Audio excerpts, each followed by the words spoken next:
Tonight's action live from Jacksonville, Florida, is the Jacksonville Sharks taking on the Green Bay Blizzard.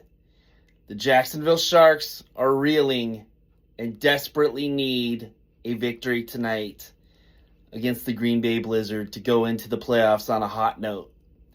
However, sadly, there is blood in the water, but it's the Sharks' blood in the water. And the Green Bay Blizzard will come in and they will take care of business in the Shark Tank and take down the Jacksonville Sharks. The Sharks will go into the playoffs on a 3-game losing streak and will be one and done in the playoffs. You heard it here first from the Action Jackson. Let's go Green Bay Blizzard.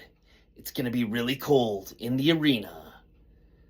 The Blizzard are coming for the Sharks. Let's go.